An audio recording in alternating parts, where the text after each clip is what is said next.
वहाँ से बहादुर होते हुए आज अपने यहाँ जयतेश्वर धाम पहुँचे। इसलिए अपने बीच में मेहमान है, इसलिए साहब का स्वागत करेंगे हमारा आदरणीय महंत जी परसाराम जी महाराज पट्टू पहनाकर।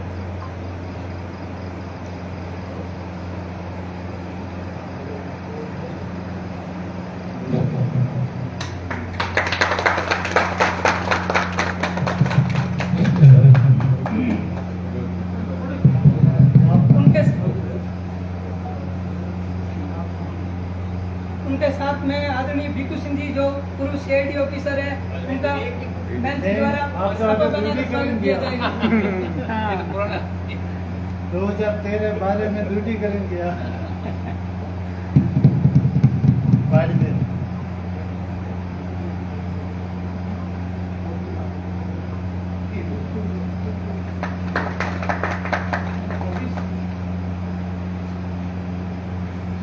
अगली घड़ी में उनके साथ में करनाराम जी जो रिटायर्ड सूबेदार हैं, उनका भी साफा पहनाकर स्वागत किया जाएगा महंत जी द्वारा।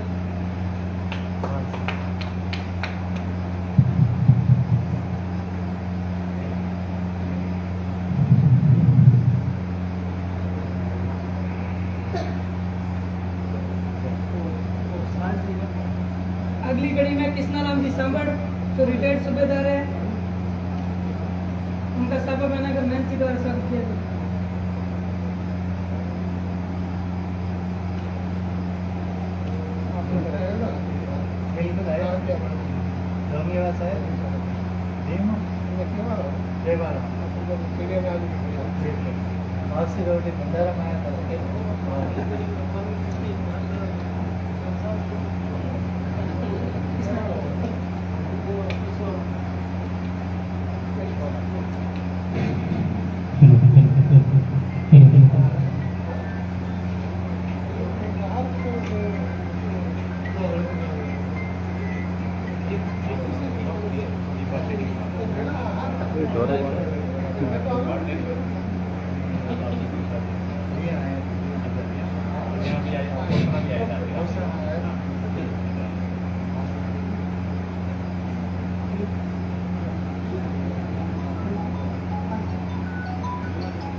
आप बना रहे हैं? आप नहीं, मेरे सेंड कर देना।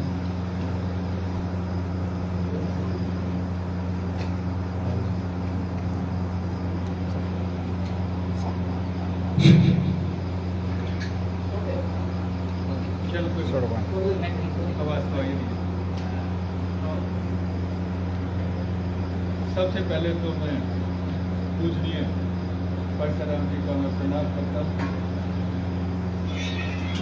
और जयतेश्वर भगवान के लिए भी प्रणाम करता हूँ कि हम लोगों को शक्ति प्रदान करें ताकि जिस मुहिम पे हम लोग जा रहे हैं, जिस मिशन के लिए हम लोग जा रहे हैं, उस मिशन में हमारे समाज को बहुत सारी बातें भिक्खू जी ने, करना जी ने और कृष्णा जी ने बता दी। मैं ये बताना चाहता हूँ क्योंकि यहाँ पे मेरे टीचर है कि ये हमारे लिए एक आज़ादी की लड़ाई। संविधान जब लिखा गया था तो उसमें हमारे लोग नहीं कहाँ थे? जंगल में। इधर संविधान दिल्ली में लिखा जा रहा है, किसी दूसरे ने लिखा है। तो आप देखिए संविधान में किसान का नाम तो है लेकिन पशुपालक का नाम नहीं। क्यों? क्योंकि संविधान सभा में कोई अपना आदमी था ही नहीं। हम तो पशु लेके भाग। आजादी के आंदोलन में हमने भाग नहीं लिया, ये सत्य है, क्योंकि हम लोग या रहते नहीं थे जंगल में बाहर। भारत कब आजाद हो गया वो हमें पता ही नहीं चला। लेकिन इसका नुकसान ये हुआ कि हम लोग विकास की दौड़ में पीछे छूट गए। दूसरी बात ये भी रही कि हम लोग ये सोचते रहे कि भाई कोई हमारी बात उठाएगा। मैं इसलिए ये शब्द यूज कर रहा हूँ कि जो रेलवे आयोग की जो रिपोर्ट बनाई उसमें लिखा हुआ है, उन्होंने जो रिसर्च किया ना, सर्वे किया, सब जगह जाके आए, सब लोगों से मिला, उसमें ये लिखा हुआ है कि भाई अभी तक इन समाजों को अधिकार क्यों नहीं मिले।